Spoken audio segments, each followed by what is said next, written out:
Yo le puse por título al tema que quiero compartirles hoy, una brújula en la tormenta. Aquí donde están, les voy a compartir la segunda carta a Timoteo, de Pablo a Timoteo, el capítulo 10. Voy a leer desde los versículos 10 hasta el 17. Voy a leer la traducción del lenguaje actual. Dice la palabra de Dios así en 2 de Timoteo 3:10. Dice, pero tú, Timoteo, conoces bien mis enseñanzas, mi manera de vivir y de pensar, y sabes cuánto confío en Dios. Tú has visto mi paciencia, mi amor y mi fuerza para soportar las dificultades. Sabes cómo me han maltratado y cómo he sufrido en las ciudades de Antioquía, Iconio y Listra. Pero el Señor Jesucristo me libró de todo eso. Bien sabemos que todo el que desee vivir obedeciendo a Jesucristo será maltratado, pero los malvados y los engañadores irán de mal en peor y engañarán a unos, pero serán engañados por otros. Tú debes seguir creyendo en lo que aprendiste y que sabes que es la verdad. Después de todo, conoces muy bien a quienes te lo han enseñado. Recuerda que desde niño has leído la Biblia y que sus enseñanzas pueden hacerte sabio para que aprendas a confiar más en Jesucristo y así seas salvo. Todo lo que está escrito en la Biblia es el mensaje de Dios y es útil para enseñar a la gente, para ayudarla y corregirla y para mostrarle cómo debe vivir. De ese modo, los servidores de Dios estarán completamente entrenados y preparados para hacer el bien. Amén. Amén. Entonces es interesante este mensaje que Pablo le escribe a Timoteo. Esta es la segunda carta de Pablo a Timoteo y es la última carta que Pablo pudo escribir estando en prisión en Roma. Después de haber escrito esta carta, Pablo fue ejecutado, le cortaron la cabeza, Nerón le mandó cortar la cabeza. Eh, esta carta se constituyó en el testamento espiritual que Pablo le dejó a su hijo amado y discípulo Timoteo. Sabemos que no era su hijo de sangre, pero era su hijo espiritual y era un joven a quien Pablo le había dado una gran responsabilidad. ¿Cuál era esa responsabilidad? Era pastorear la iglesia que había sido establecida en Éfeso, en la ciudad de Éfeso. Pues nada, Timoteo no lo tenía nada fácil. Éfeso era una ciudad cosmopolita, donde había multiplicidad de religiones paganas, había un fuerte culto a una diosa llamada Diana. Y la iglesia sufría tanto persecución externa, o sea, todas esas tendencias ejercían persecución sobre la iglesia, pero la iglesia también estaba atravesando fuertes conflictos cuando Pablo escribió la carta, porque había corrupción interna. Timoteo era un muchacho, un hombre joven, y saben que en estos casos no eran iglesias particulares, así como ahora que en una misma ciudad hay infinidad de iglesias, sino que las iglesias eran establecidas en la ciudad y la gente se añadía a la iglesia de la ciudad, había una sola iglesia por ciudad. Entonces, ante la gran cantidad de personas y ante un trabajo tan enorme, una persona como Timoteo tenía que apoyarse en predicadores itinerantes. ¿Qué eran esos predicadores itinerantes? Bueno, gente que venía, que iba de pueblo en pueblo, de ciudad en ciudad, enseñando la palabra. Muchos de esos predicadores a los que Timoteo les había dado la oportunidad de predicarle a los efesios, introdujeron en la iglesia herejías, conceptos erróneos, enseñanzas que no eran sanas, y eso había generado conflictos dentro de la iglesia, conflictos de inconsistencias con respecto a la enseñanza, de rebeldía hacia Timoteo, de divisiones, etcétera, etcétera. Y Timoteo pues había sufrido, o sea, tenía su gran prueba allí tratando de mantener el orden, de establecer lo correcto. Entonces Pablo, al enterarse de todas estas cosas, estando preso, se entendió pues que la única forma de poder tenderle la mano a Timoteo era escribiéndole cartas. Y en esta carta Pablo le está recordando, ya estas son las últimas palabras que están en esta carta, Pablo le está recordando a Timoteo dos cosas que son esenciales y que son relevantes y que son necesarias que entendamos. En primer lugar, Pablo le está diciendo a Timoteo que él mismo es su mentor y su referente espiritual. Timoteo sabe que todo lo que Pablo le enseñó, que todo lo que Pablo le está diciendo, que toda la enseñanza que Pablo le está legando es verdad. ¿Y por qué puede tener la certeza de que lo que Pablo le dijo es verdad? Porque Pablo había estado sufriendo por hablar acerca de esa verdad. ¿Entiende eso? O sea, Pablo era una muestra de que cuando tú perseveras e intentas mantenerte en la verdad, eso te va a generar presión, eso te va a generar sufrimiento, eso te puede generar una cantidad enorme de cosas. Y era la que Pablo había estado padeciendo en su propio cuerpo. Entonces esa era la evidencia que él tenía para decirle a Timoteo, mira Timoteo, tú puedes en primer lugar confiar en que lo que yo te he dicho es verdad porque yo estoy sufriendo por causa de esto. Puedes confiar en los que te enseñaron desde niño porque la otra carta dice que su abuela y su madre lo habían instruido desde pequeño en la Biblia.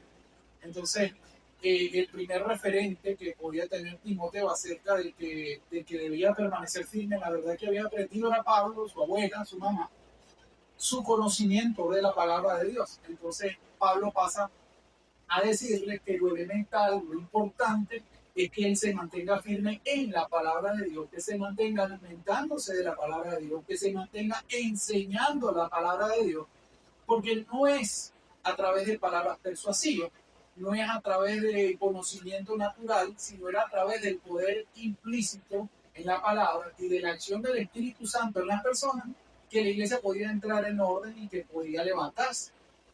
Eso tendría que ser un consuelo para Timoteo, siendo hoy, porque por mucho que él lo intentara, si lo intentaba hacer por sus propias fuerzas, lo iba a lograr. No. Entonces, sus dos recursos más valiosos, o sus tres recursos más valiosos eran, en primer lugar, el tener la certeza de que Pablo era un buen mentor, un buen ejemplo y una muestra viva de que la Biblia era verdad. En segundo lugar, que lo que él había aprendido era la verdad. Y en tercer lugar, que el poder del Espíritu Santo obrando en lo que él enseñaba iban a garantizar que el resultado final iba a ser correcto y que esa era la verdad de Dios. Amén. Porque yo les hablo de esto, porque vengo a presentarles esta idea. Porque eso, que era una verdad para Timoteo, sigue siendo una verdad para nosotros hoy en día. Amén. Porque quiero presentarles este tema y porque quiero hablarles de la palabra como una brújula en la tormenta. Porque definitivamente en nuestro presente estamos en medio de una tormenta, ¿sí o no? De una tormenta que tiene múltiples aristas. A ver, ayúdenme a enumerar las cosas que como seres humanos y como venezolanos nos preocupan en este momento, sin temor. La economía. El dólar sube todos los días y eso nos deja en una posición más comprometida. ¿Qué otra cosa puede ser? Falta de buen empleo. Por ejemplo, bueno, pero eso está relacionado con señor, Inseguridad y libertad. la inseguridad y la libertad puede ser un factor.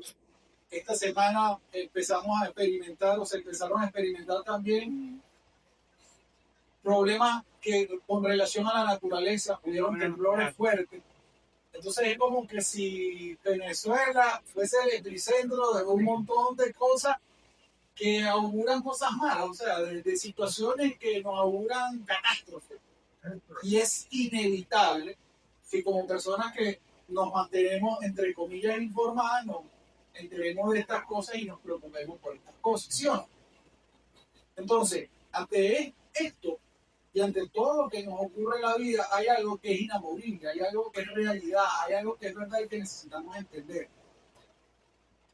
Tu estabilidad en lo espiritual, tu estabilidad en lo emocional, tu estabilidad en lo físico, tu estabilidad en lo económico, es decir, tu estabilidad en todas las áreas de tu vida, van a estar establecidas en primer lugar por tu relación y tu dependencia de Dios. Amén. Amén. Ok, pero para tener una relación de calidad con Dios, para tener una relación de dependencia de Dios, lo único con lo que contamos físicamente hablando es con la Biblia. ¿De acuerdo? Entonces, la única herramienta por la cual tú puedes encontrar inspiración, conexión con Dios, verdad y estabilidad en medio de la incertidumbre es volviendo a tener un contacto continuo, diario y personal con algo. ¿Estamos de acuerdo en eso? Entonces, quedamos así como. O sea, que lo que yo iba a proponerte en pocas palabras es que tú necesitas volver a estar en contacto tú con la vida. ¿Cuál es el problema? Una de las cosas que nos está afectando de manera indirecta es el hecho de pensar. Estamos en una etapa de la sociedad y de la vida y del mundo donde estamos súper comunicados, ¿sí o no? súper informados, porque hay demasiada información, demasiada comunicación, demasiados recursos. Yo le decía a las personas del servicio anterior que en otra época los evangélicos, entre comillas, eran reconocidos por una cosa. ¿Cuál es esa cosa? A ver quién se le ocurre algo. Porque tenían una Biblia metida bajo el brazo. ¿Eh o no? Si decían que era la espada, exactamente. Entonces, una de las cosas que identificaba a los cristianos era su Biblia. Y ahora, ¿cuánta gente usted ve con una Biblia metida bajo el brazo?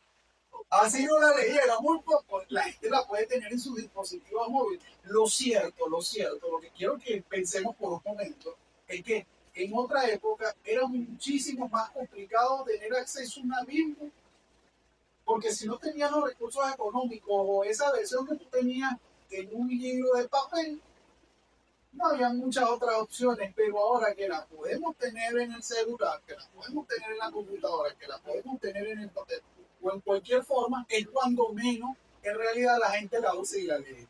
¿Estamos de acuerdo en eso? ¿Y por qué la gente la está usando menos? No porque no la necesite, sino porque hay otro factor que influye de manera negativa. Tú vas a las redes sociales y estás pasando, no sé, los reels del Instagram o del TikTok, de cualquier otra cosa, o estás en YouTube y te vas a conseguir versículos, ¿sí o no? Sí, claro. O te vas a conseguir gente que está predicada. Entonces, inconscientemente tú asumes que porque leíste el versículo que viste en las redes o porque escuchaste 3 o 5 minutos del que está predicando la palabra, tú te estás alimentando de la palabra. Pero si vamos a la realidad, ¿tú crees que eso es cierto o que es simplemente un sustituto pobre? Además es un sustituto pobre. ¿Es o no es? Es un sucedáneo. Nunca eso va a sustituir de manera real tu contacto personal, diario y dispuesto con la Biblia.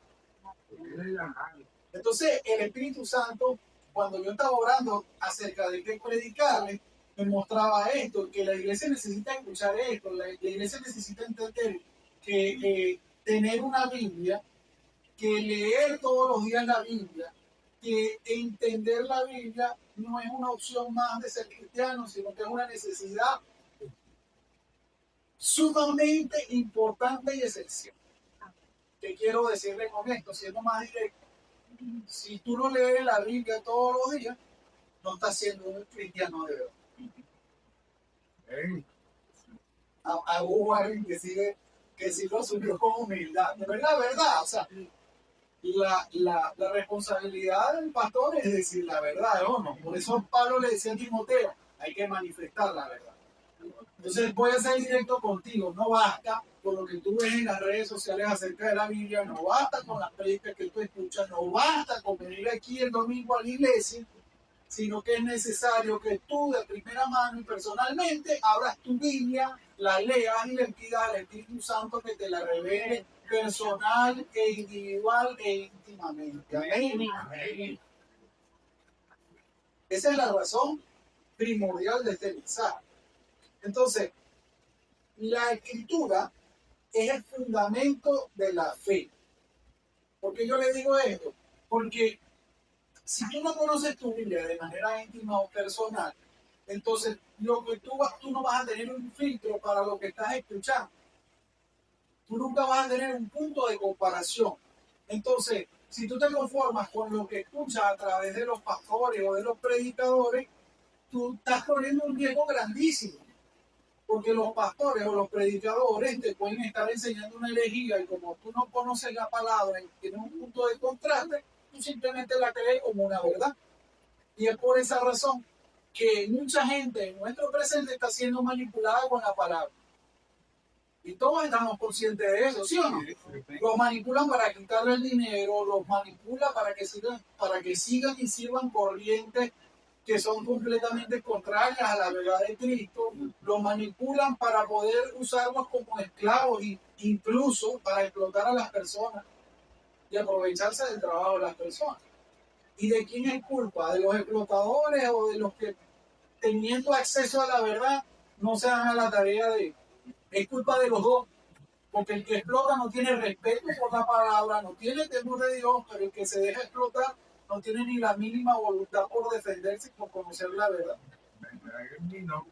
Entonces, ¿por qué le estoy diciendo estas cosas? Porque son las escrituras las que preparan tu corazón para recibir la salvación. ¿Sí, van? Todos queremos recibir la salvación, pero tú puedes recibir una salvación a través de terceros. No, es tu convicción lo que te va a dar acceso a la salvación. Entonces las escrituras te hacen apto para la salvación. Las escrituras te dan sabiduría para diferenciar entre la verdad y la mentira. Las escrituras además te dan sabiduría para tener criterio en las decisiones de la vida. ¿Te dan o no te dan sabiduría? Y también te ayudan a transformar tu manera de pensar y tu manera de vivir. Entonces, es elemental, es necesario, es primordial que usted se proponga reconectarse, tener contacto con su vida todos los días. ¿Por qué? Porque es una necesidad tan vital como comer, como dormir, como tomar agua, etcétera, etcétera, etcétera. Y además que la manera más eficaz de conocer a Cristo de forma personal es a través de la Biblia. Sí. Tú conoces a Cristo a través de lo que los predicadores o los demás te dicen acerca de Él, o tú has permitido que Cristo se te presente personalmente a través de los evangelios. Cada persona recibe personalmente y experimenta a Cristo cuando lee los evangelios de una forma completamente diferente. Entonces tú me dices, hay personas que argumentan, es que es como complicado leer la Biblia, porque la Biblia es un libro misterioso y incluso dicen que el que la lee mucho se vuelve loco. ¿Usted lo ha escuchado? Sí.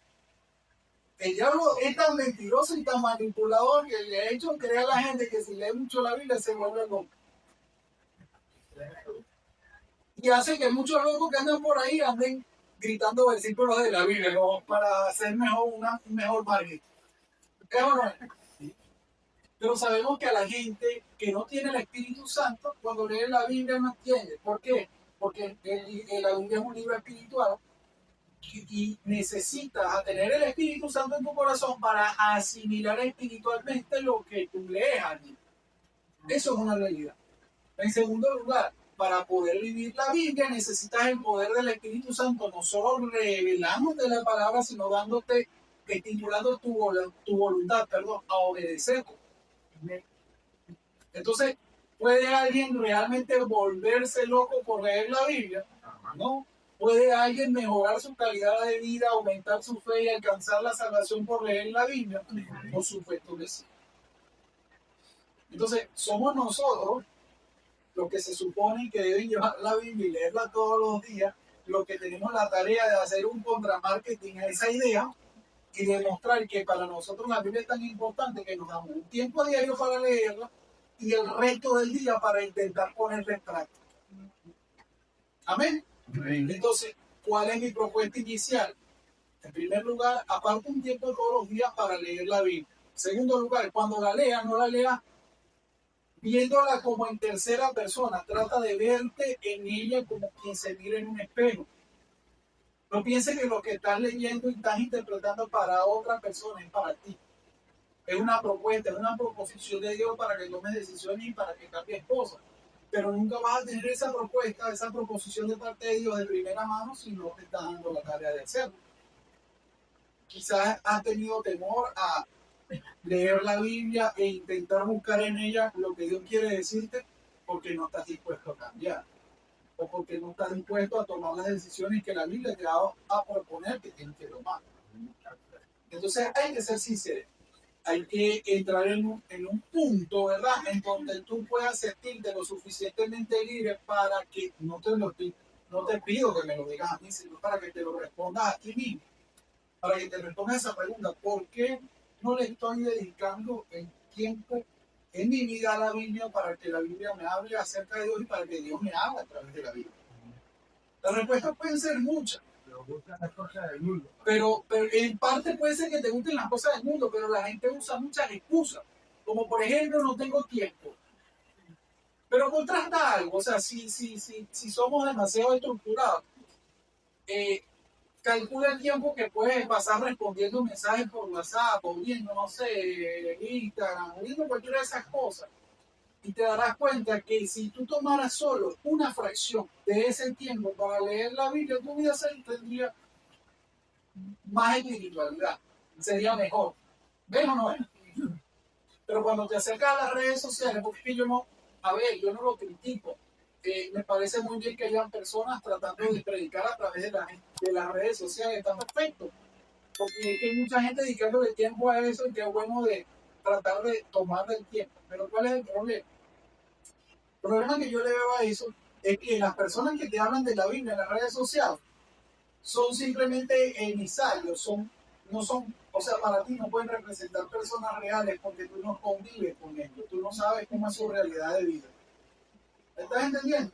Cualquier persona puede agarrar a escribir mensajes bonitos y simplemente para aumentar su popularidad en las redes, hacerse pasar por un pastor o por un cristiano y decir cosas que a veces no tienen ningún sentido.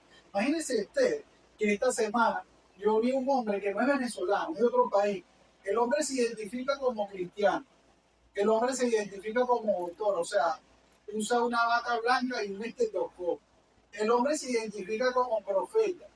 Y el hombre estaba diciendo, yo me puse a escuchar lo que él estaba diciendo, y él estaba diciendo que los rayos que caen en el Catatumbo, escuchen él dice que esto es algo que tiene que ver con la profecía, los rayos que caen en el Catatumbo están allí y nunca se ven porque están protegiendo un punto que en este caso que es nuestro país, un punto del mundo donde hay una base alienígena. Escuché esto. Entonces, este hombre decía que hay un asteroide llamado Atlas I3 o Atlas 3I que entró en nuestro sistema solar, que en realidad no es un asteroide, sino que es una nave nodriza de los extraterrestres. Y él dice que todo lo que ha estado pasando en Venezuela, los temblores, el ejército en el Caribe y todo eso, es para protegernos de una invasión alienígena. Porque Jesús, quien es alienígena, viene a raptar su iglesia. ¿Qué pasa con el que nunca ha leído la Biblia? Que empieza a escuchar todas esas cosas y la dice, wow, sí, eso debe tener algún sentido, porque ¿cómo pueden pasar tantas cosas en una sola semana? ¿Me entiendes? ¿Y usted cree que eso es peligroso o no es peligroso? Es exactamente lo que le pasó a Timoteo. Timoteo puso a predicar a los que hablaban de los alienígenas,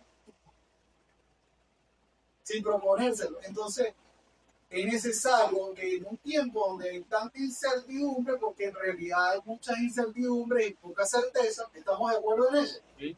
En vez de estar escuchando todo ese tipo de comentarios, de interpretaciones o de perspectivas que la gente tiene acerca de lo que está pasando, es nosotros darnos la oportunidad de preguntarle al Señor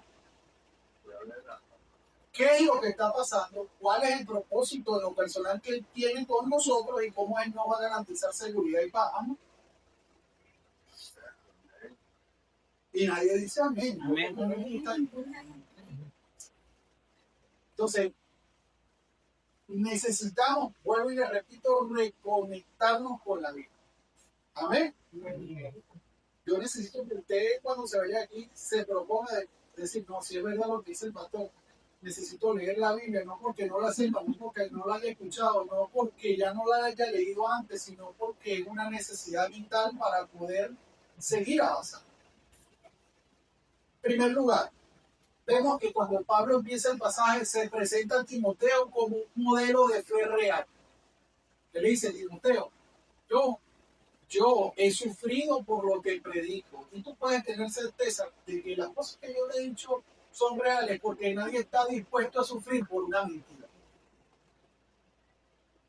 Entonces, es necesario que nosotros tengamos modelos que sean un reflejo de la realidad de la Biblia, de lo que la Biblia dice.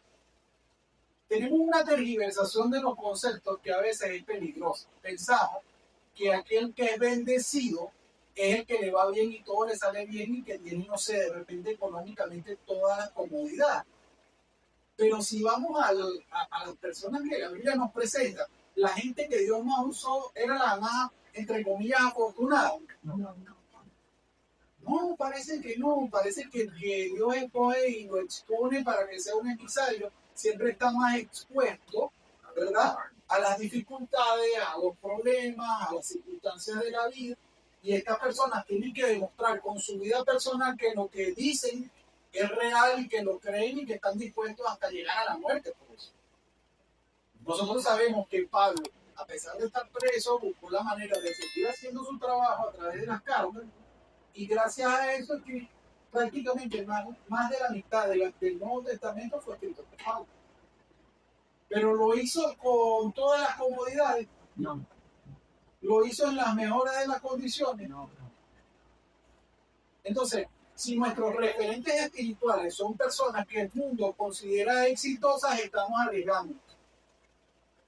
Porque según el patrón bíblico, la gente exitosa no necesariamente es porque son bendecidas. Entonces tú dices, esta persona, yo me confío en lo que esta persona está diciendo porque mira la cantidad de seguidores que tiene. O mira que este contenido se hizo viral, y a la gente le parece tan importante porque debe ser importante. Entonces, nuestro criterio no puede estar basado en los likes, en la cantidad de seguidores, sino en la vida de la persona. ¿Qué es lo que hace que una persona sea un referente espiritual o alguien digno de confiado? Bueno, en primer lugar, tienes que entender, o sea, tienes que ver en esa persona integridad, no solo popularidad. Porque una cosa es tener popularidad y otra cosa es ser íntegro, ¿sí o no? En la práctica, para no perder la idea, en la práctica no es la gente, o sea, la gente íntegra no siempre es la más popular, ¿es o no es? Porque el que decide hacer lo correcto a veces resulta antipático. ¿Por qué? Porque desafía la corriente va en una dirección y el que quiera hacer lo correcto, por lo general, va en contra de esa dirección. Otra cosa que es importante, ¿cómo sabes tú que una persona está viviendo lo que predica si nada más lo ves a través de la pantalla del celular? Necesitas tener un mentor, necesitas tener un referente, necesitas tener un pastor. Tiene que ser alguien que tú puedas verlo en la calle y saber cómo vive o conocerlo más personalmente. ¿Por qué? No es lo que yo represento cuando estoy aquí en el púlpito, lo que me define como persona, sino lo que hago en mi intimidad o cuando estoy en mi casa o cuando estoy haciendo otras cosas. ¿Me sigue la idea?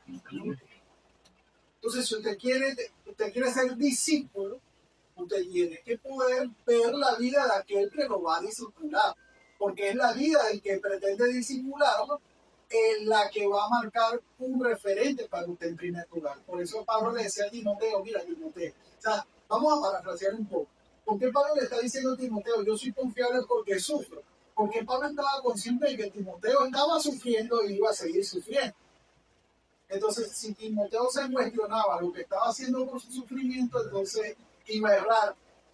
Porque muchas veces pensamos, oye, si las cosas no nos están saliendo como esperamos, es porque debemos estar haciendo algo más.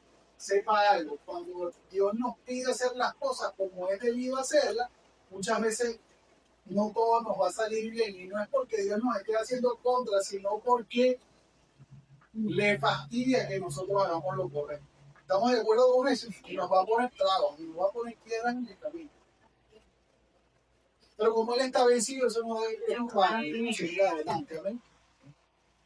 ¿Qué otra cosa necesitamos tomar en cuenta? Bueno, muchos de nosotros pertenecemos a otra generación. Pero ¿qué va a pasar con nuestros hijos? ¿Y por qué hablo de nuestros hijos? Porque nuestros hijos nacieron en la generación de las redes sociales. Entonces, para nosotros que alguna vez llevamos una Biblia bajo el brazo, por ponerles un ejemplo, sabemos que hay otras opciones. Pero nuestros hijos están creciendo con el criterio de que lo que te gusta, lo que tú ves y te agrada, es digno de ser imitado, ¿sí o no? Y que no solo es digno de ser imitado, sino que es digno de ser compartido. Cuando yo tengo un hijo adolescente y yo estoy descubriendo cómo se comunican los adolescentes después que me instalé TikTok.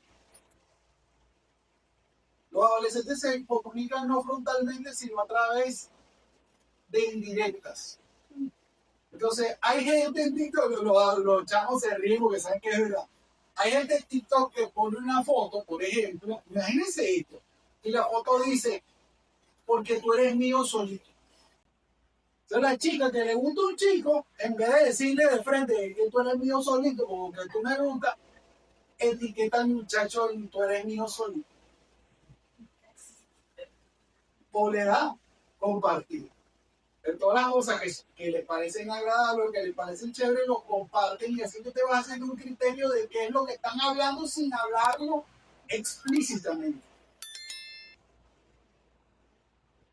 Dígame si es verdad o mentira los más chavos. ¿Es así o no es así? ¿Es así? Usted se ve como los chavos se hacen nuevo porque no sé qué estamos dando con favor, pero ya los expuse, es así. No es a través de mensajes, no es a través de lo que comparten. Entonces, ¿qué pasa? Imagínense que los hijos de uno, que nosotros seamos tan irresponsables como para dejarle la formación espiritual a nuestros hijos en manos de los influencers de las redes. Entonces, si nosotros no leemos la palabra, no le inculcamos eso a nuestros hijos. Si no somos capaces de entender y de saber, no le podemos transmitir la verdad a nuestros hijos. Y va a llegar un momento, hermano, que la Biblia, o sea, sabemos, según lo profetizado, que el anticristo va a intentar desaparecer la Biblia, toda la Biblia, no va a querer que la gente lea la Biblia. ¿Y sabe cuál es la única fuente que va a haber de la Biblia? Su cabeza. Por eso es importante leerla, por eso es importante entenderla, por eso es importante memorizarla, porque en nosotros está la reserva espiritual para este mundo en los momentos de dificultad. Amén. Amén. Y es nuestra responsabilidad con las generaciones venideras y las generaciones futuras ser esas fuentes no solo de inspiración, sino de mensaje y de comunicación de saber. ¿Estamos de acuerdo en eso? Entonces yo los desafío a leer la Biblia porque es importante, no solo para nosotros, sino para las generaciones que siguen. ¿De acuerdo? Entonces, en un mundo de relativismo, donde cada quien pretende tener su propia verdad, es o no es así. Estamos en un mundo donde cada quien cree que tiene una verdad privada y personal. No, porque Dios no es así, Dios es asado, pero yo no creo que Dios sea así, yo creo que Dios es asado. Yo creo que esto es bueno, no, pero yo creo que aquello es mejor. La gente, estamos en una generación de gente opinóloga. Cada quien tiene su propia opinión y cada quien tiene sus propios principios basados en sus opiniones personales. Entonces, más que nunca necesitamos tener en la Biblia un GPS espiritual. Porque ¿qué pasa? Si las opiniones ajenas empiezan a modificar nuestras opiniones personales, ¿dónde está nuestra baliza, nuestro punto de referencia acerca de la verdad? Entonces, hacernos un criterio personal basado en la verdad que estaba en la Biblia, porque la asimilamos, va a ser una garantía de que podemos convertirnos a su vez en referentes espirituales para otros. Entonces, ¿qué te estoy proponiendo? No simplemente que te la sepas de memoria y que la sueltes ahí como si fuese una retaíla. No, no, no. Es que tú te la sepas y que seas capaz de enseñarlo con la boca, pero demostrarla con tus acciones y con tu vida personal. Amén. Eso va a ser lo más importante en un presente y en un futuro. Porque no sabemos qué va a pasar. Nadie lo sabe. Entonces, necesita este mundo tener en nosotros referentes espirituales para encontrar estabilidad en medio de la inestabilidad, para encontrar certezas en medio de la incertidumbre y para encontrar dirección. Pero lo primero que necesitamos tener el GPS bien calibrado, ¿quiénes somos? Nosotros. ¿Eso no es así? Entonces, si nuestros pensamientos están inundados de opiniones dispares, de noticias catastróficas, de profecías inminentes, ¿qué va a pasar? Que vamos a sucumbir al desánimo, a la ansiedad y a la desesperación. Pero en eso está la gente que no conoce a Dios. Y si nosotros nos metemos en ese mismo papel, ya, ¿quién nos va a ayudar? Por eso es que yo te digo que en tiempos de confusión, de persecución y de engaño, una vida íntegra y la palabra de Dios seguirán siendo nuestro modelo, nuestra brújula y nuestra defensa también. Porque estamos desconociendo que la Biblia es y será una forma de defender también nuestros principios. ¿Cómo tú puedes evitar que tus principios sean tergiversados? Conociendo la verdad y defendiendo los principios en función de la verdad. Eso es tan verdad y eso es tan real que es peligroso argumentar con la palabra. Veamos el caso de Charles Kirk. ¿Escucharon de ese caso? Sí. Siendo honesto, de repente como ser humano que era, tenía a veces extremos muy radicales, pero ¿qué hacía el hombre? ¿Cuál era su ministerio? Ir a las universidades, sentarse en una mesita y argumentar con la palabra los conceptos que las personas tenían acerca de las cosas de la vida. Entonces el tipo venía una persona que creía en la identidad de género y le decía, ¿por qué tú crees en Dios si tenemos libertad de decidir qué somos? Y él lo que hacía que era argumentar y le decía, tú opinas eso, pero la palabra de Dios dice esto y esto. ¿Cómo terminó ese hombre? Asesinado. Porque estamos en un mundo donde decir la verdad es tan peligroso que te pueden matar por eso. En lo que va de año han matado 10.000 cristianos en Nigeria. Entonces, el hecho de que nosotros no estemos expuestos aún a esa realidad no significa que nunca vayamos a estar. Y lo que sí necesitamos es estar firmes en lo que creemos, porque si no, nos van a arrastrar las corrientes, las doctrinas y las herejías que nos cuenten. Amén. Y yo no quiero que eso me pase. Y me imagino que usted tampoco quiere que eso pase. Entonces, necesitamos tener la Biblia como brújula, ¿sí? Sí. Vamos a traer el teclado. Vamos entonces a recordar cuáles son las 3 cosas más importantes de lo que les he estado compartiendo en esta mañana, en este mensaje. En primer lugar, debemos elegir correctamente a quién creemos y a quién imitamos.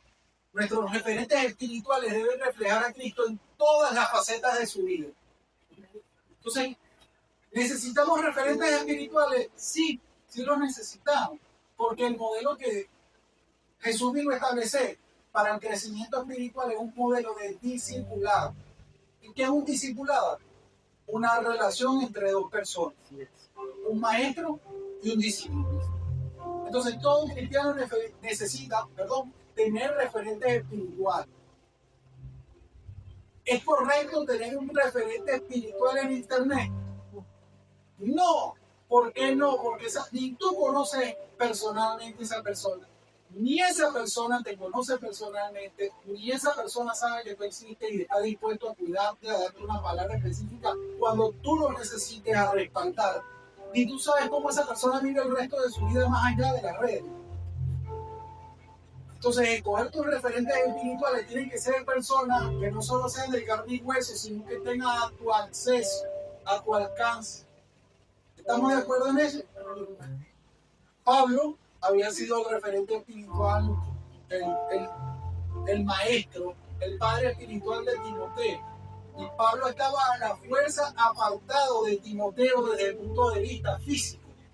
Pero Pablo podía con toda confianza mandarle cartas a Timoteo y seguir instruyéndolo. ¿Por qué?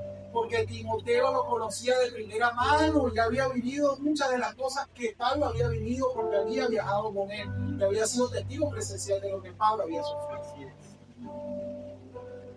Lo segundo, desarrollemos el discernimiento conociendo la palabra. Es necesario conocer la Biblia para poder filtrar lo que consumimos. No todo lo espiritual es bíblico. Tú vas a escuchar todos los días un montón de cosas que pretenden ser espirituales, pero no por ser espirituales son bíblicas. ¿Sabías eso? Entonces, si son cosas espirituales, pero no están en la Biblia, no te conviene. ¿Por qué? Porque no te conducen a Dios, no te conducen a Cristo, sino te conducen al relativismo. Entonces, es necesario que tengamos un discernimiento basado en nuestro conocimiento de la Biblia, esa capacidad de entender si es verdad o es mentira, lo que nos están diciendo, lo que nos va a dar seguridad en medio de la incertidumbre. Porque vivimos en una circunstancia donde vivimos en medio de rumores de guerra, vivimos en medio de dificultades básicas diarias, vivimos en un tiempo donde no sabemos si alguna mañana vamos a abrir los ojos y vamos a ver candela en la cara, no sabemos. Pero ¿saben qué es el único factor que nos da estabilidad en medio de toda esa inseguridad? Saber que pase lo que pase, Dios siempre estará allí para nosotros, para sustentarnos, para proveernos, para ayudarnos.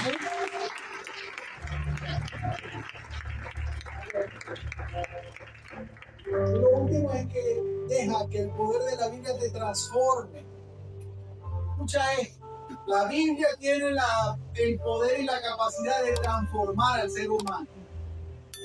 Es una acción sobrenatural. ¿Por qué? Porque el Espíritu Santo usa lo escrito en la Biblia, lo inspirado en la Biblia, para confrontarte, para edificarte, para hacerte cambiar y crecer. Entonces, la Biblia no es solo para leerla o para escucharla, es para vivirla. Debemos buscar en ella guianza. Cuando tú te sientas a leer la Biblia, busca guianza, busca corrección y busca también formación.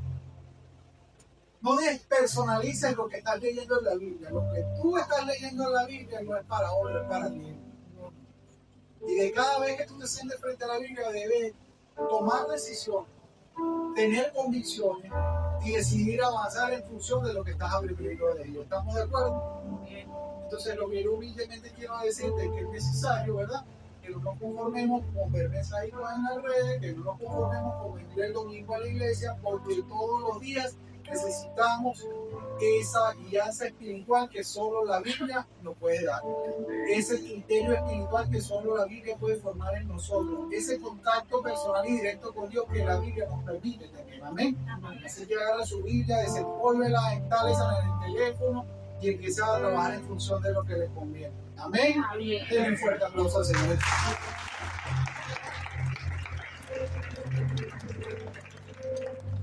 Allí donde estamos sentados vamos a orar y vamos a darle gracias a Dios por su palabra. Señor, te damos gracias por tu palabra, porque es viva, porque es eficaz y porque entiende las necesidades que tenemos. Te pido, Dios, que tu palabra se convierta en esa guía, en ese GPS, en esa brújula, en medio de las circunstancias, en medio de las alegrías y las tristezas, y que nos dé criterio, Señor, para vivir la vida y para tomar las decisiones en función a tus propósitos, Señor. Te pedimos que nos dé un deseo genuino y espontáneo de sentarnos con nuestra Biblia y leerla todos los días, que simplemente no lo hagamos como una costumbre o como una actividad más, sino que lo hagamos teniendo en cuenta que es una necesidad vital como comer, como dormir. Ayúdanos a leer la palabra, a asimilar la palabra y a ser transformados por la palabra, Señor. Te lo pedimos en el nombre de Jesús. Amén.